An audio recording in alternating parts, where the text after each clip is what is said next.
Hello दोस्तों, स्वागत है आपका अपने चैनल BRV एजुकेशन में। तो दोस्तों, आज हम पढ़ने वाले हैं ग्रंथियाँ। हम एक ही वीडियो में सारी ग्रंथियों को ख़त्म करेंगे शरीर की, ठीक है। तो आज हम पढ़ने वाले हैं ग्लैंड्स। तो अपनी क्लास शुरू करते हैं। और क्लास शुरू करने से पहले आप चैनल को लाइक कर दीजिए, सब्सक्राइब कर दीजिए एंड बेल आइकन को ऑन कर दीजिए। और दोस्तों, आप इसकी PDF के लिए आप हमारे टेलीग्राम चैनल को ज्वाइन कर सकते हैं, जो कि इसका लिंक दिया हुआ है डिस्क्रिप्शन बॉक्स में, ठीक है। तो टाइम का ध्यान रखते हुए चलते हैं अपने क्लास की ओर और देख लेते हैं जो हमारी ग्रंथि होती है, ग्लैंड्स होती है, वो क्या होती है, ठीक है। जो ग्लैंड होती है उसका कार्य क्या होता है। तो सबसे पहले देखते हैं जो हमारी ग्रंथि होती है। ग्रंथि एक ऐसा अंग या कोशिका का समूह है जो शरीर के लिए आवश्यक पदार्थ जैसे हार्मोन्स, ठीक है, पाचक रस, पसीना, दूध का उत्पादन या उत्सर्जन करता है। ये पदार्थ शरीर के विभिन्न कार्यों में महत्वपूर्ण भूमिका निभाते हैं, ठीक है।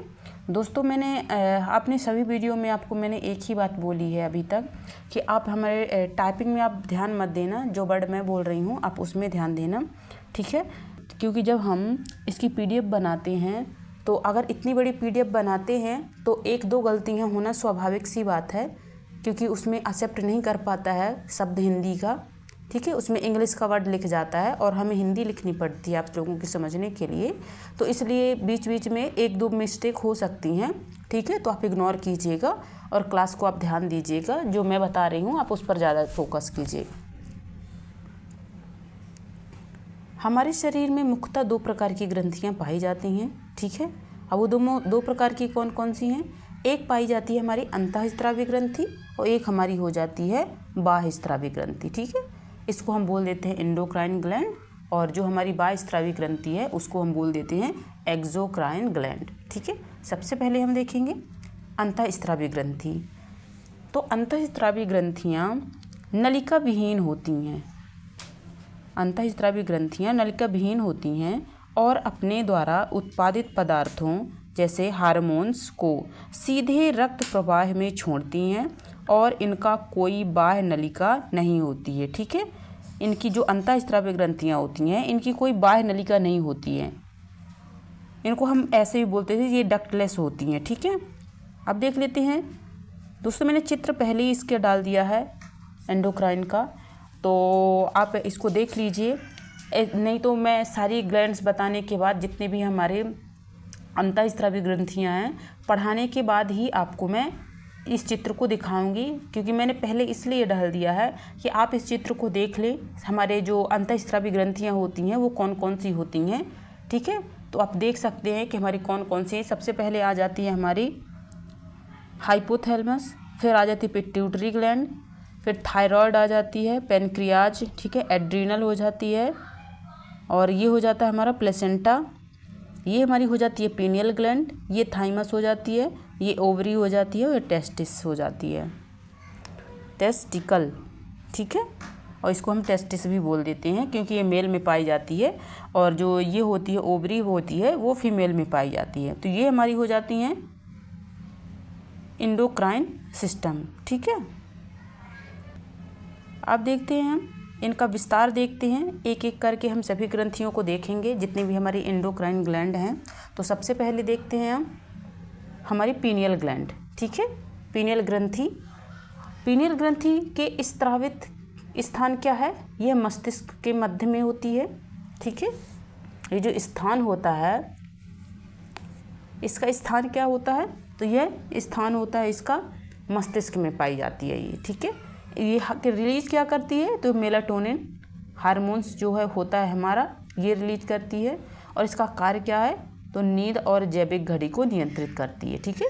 जो हमारी नींद होती है और जैविक घड़ी होती है उसको नियंत्रित करने का कार्य पीनियल ग्लैंड करती है। दूसरा देख लेते हैं, दूसरा है हमारा हाइपोथैलेमस। और जो हाइपोथैलेमस होती है उसका स्थान क्या होता है, तो उसका स्थान हो जाता है हमारा मस्तिष्क, ठीक है। जो हाइपोथैलेमस होती है और पीनियल ग्लैंड होती है, पीनियल ग्लैंड भी हमारे मस्तिष्क में होती है और जो हमारी हाइपोथैलेमस होती है वो भी हमारे मस्तिष्क में पाई जाती है। इसका स्त्रावित, ये क्या स्त्रावित, इसका हार्मोन्स कौन सा स्त्रावित करती है, तो ये विभिन्न रिलीज हार्मोन्स रिलीज करती है, ठीक है। और ये पिट्यूटरी ग्रंथि को नियंत्रित करने का कार्य करती है। देखो आपने जैसे सुना ही होगा, जो हमारी पिट्यूटरी ग्रंथि होती है, जो पिट्यूटरी है उसको मास्टर ग्रंथि बोलते हैं, ठीक है, क्योंकि ये हमारे बॉडी की सभी ग्रंथियों को नियंत्रित करने का कार्य हमारा कौन सी करती है, पिट्यूटरी ग्लैंड, इसलिए उसको मास्टर ग्रंथि के नाम से जानते हैं। लेकिन जो हमारे हाइपोथैलेमस होती है वो हमारी पिट्यूटरी ग्लैंड को ही नियंत्रित करती है, इसलिए हम इसको बोल देते हैं master of master. Master of master हम किसको बोल देते हैं, हाइपोथैलेमस को, ठीक है, आपको ध्यान रखना है। अगली ग्रंथि देखते हैं हम, पिट्यूटरी, ठीक है। जो हमारी पिट्यूटरी ग्रंथि होती है इसका आकार कितना होता है, मटर के दाने जितना, इसका आकार मटर के दाने जितना होता है, ठीक है। और यह भी हमारे मस्तिष्क में पाई जाती है। इसमें से कौन से हार्मोन्स निकलते हैं, तो GH, TSH, FSH और LT। आपको ये वाले ध्यान रखने हैं दोस्तों, ये चारों आपको बहुत अच्छे से ध्यान रखने हैं, क्योंकि जब भी इसका क्वेश्चन बनता है, हमारे ग्लैंड का क्वेश्चन बनता है, तो ये हमारे आ जाते हैं हमारे ऑप्शन में, ठीक है, कि जो हमारी पिट्यूटरी ग्लैंड है उनमें से कौन सा इनमें से हार्मोन्स नहीं निकलता, या कौन सी हमारी पिट्यूटरी ग्लैंड कौन सा हमारा हार्मोन्स रिलीज नहीं करती है। तो इनमें से 3 आ जाएंगे, एक अदर दे देगा, तो आपको ध्यान रखना है। अगर आप पढ़ रहे हैं ग्लैंड, तो जितना भी दिया हुआ है इसमें कुछ एक्स्ट्रा मैंने कुछ अदर नहीं डाला है, जितना भी पेपर में पूछा गया है इतने तक पेपर में पूछता ही है दोस्तों, ठीक है। तो ये इसको हम डीप नहीं कह सकते ज़्यादा। इसका कार्य क्या होता है, ठीक है, ये मास्टर ग्रंथि है, ये मास्टर ग्रंथि है जो शरीर के अन्य ग्रंथियों को नियंत्रित करती है, ठीक है। मैंने पहले ही समझा दिया है, जो हमारी पिट्यूटरी ग्लैंड होती है उसको हम मास्टर ग्रंथि बोलते हैं। जो हमारी हाइपोथैलेमस होती है उसको हम बोल देते हैं मास्टर ऑफ मास्टर। आगे देखते हैं, आगे है हमारा थायराइड। जो हमारी थायराइड ग्रंथि होती है, ये है हमारी थायराइड ग्रंथि। ये कहाँ पे पाई जाती है, ये हमारी पाई जाती है गर्दन में, ठीक है। जैसे कि यहाँ पे ये कुछ इस आकार की ये हमारे गर्दन में पाई जाती है। ये कौन सा हार्मोन्स रिलीज़ करती है, तो ये करती है थायरॉक्सिन हार्मोन्स, जिसमें T3 और T4 ये दोनों आ जाते हैं, ठीक है। और ये कार्य है इसका, ये है चयापचय।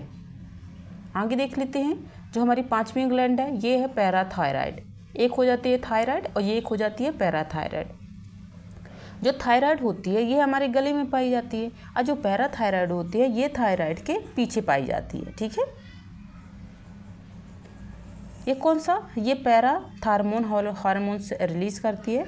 इसका मुख्य कार्य होता है कैल्शियम संतुलन को बनाए रखना।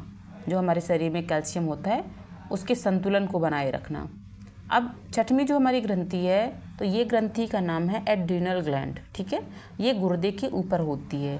जो हमारे गुर्दे होते हैं या हमारी जो किडनी होती है, ये हमारे किडनी के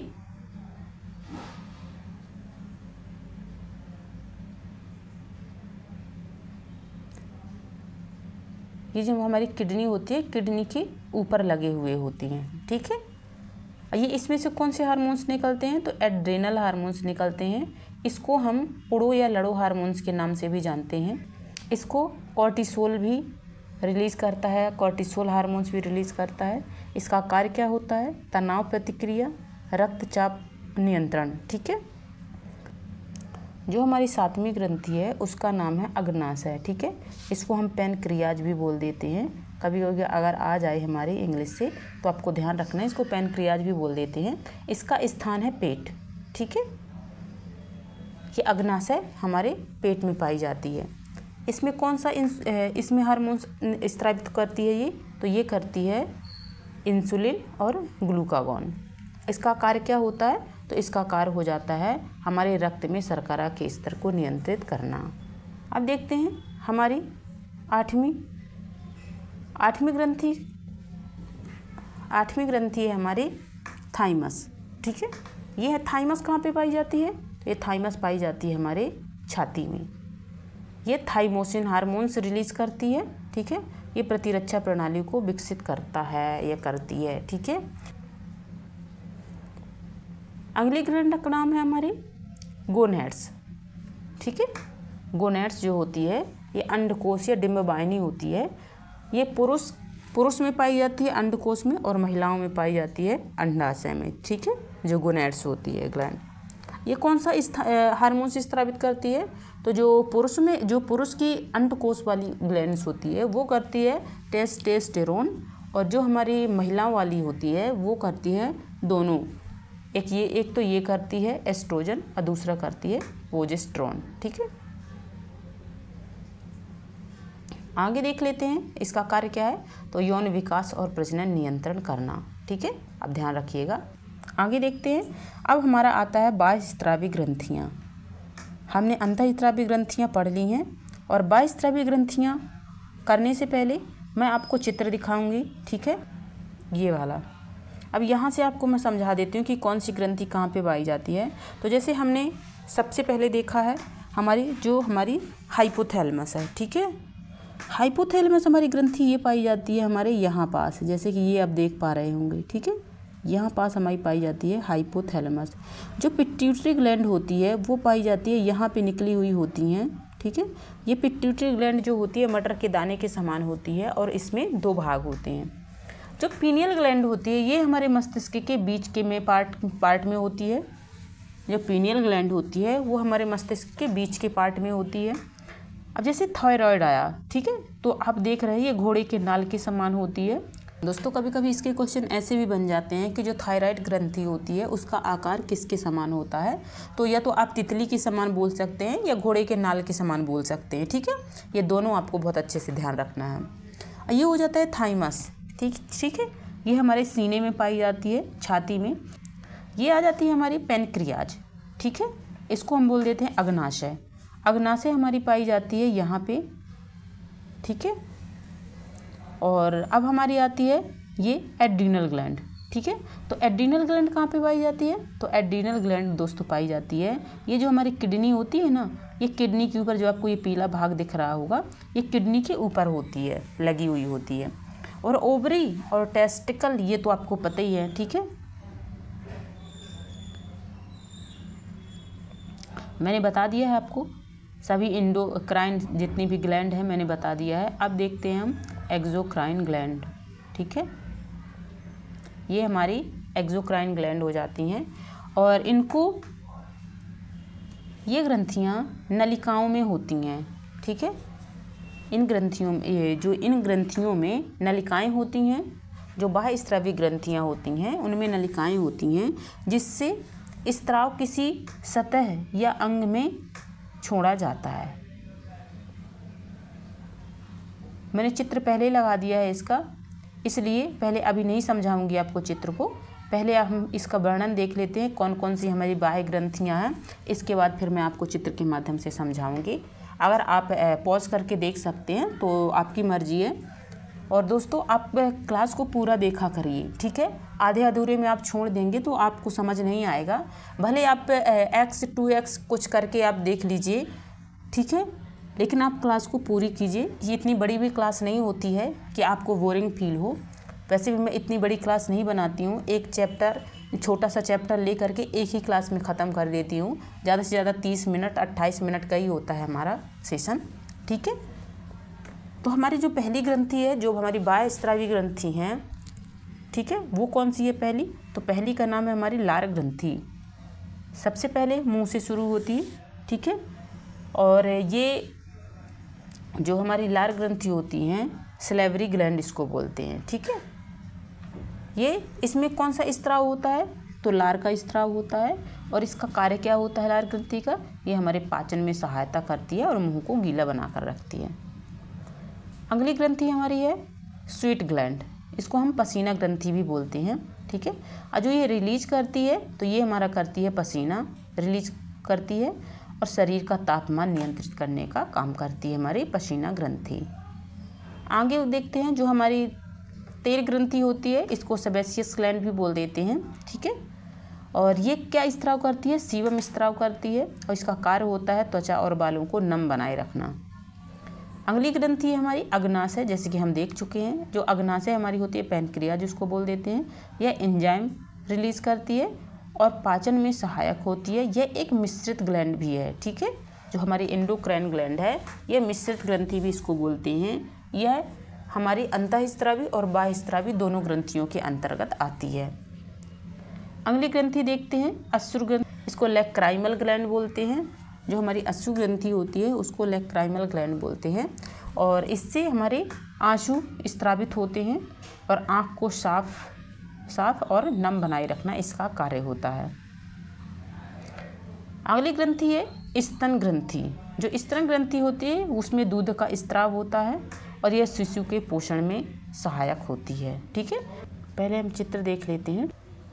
जो हमारी होती है आई में हमारी पाई जाती है कौन सी ग्लैंड पाई जाती है, तो जो टीयर्स वाली होती है, ठीक है, अश्रु ग्लैंड होती है वो हमारी पाई जाती है आँख में। जो लार ग्रंथि होती है हमारी सलाइवा, वो पाई जाती है हमारे मुंह में, ठीक है। और जो हमारी स्वेट ग्लैंड होती है पसीना ग्रंथि, वो हमारी स्किन में पाई जाती है, ठीक है। और जो एंजाइम्स होते हैं स्टमक में, ठीक है, स्टमक में हमारी कौन सी हो जाती है, तो स्टमक में हमारी हो जाती है अग्नाशय, ठीक है, जिसको पैनक्रियाज भी बोलते हैं।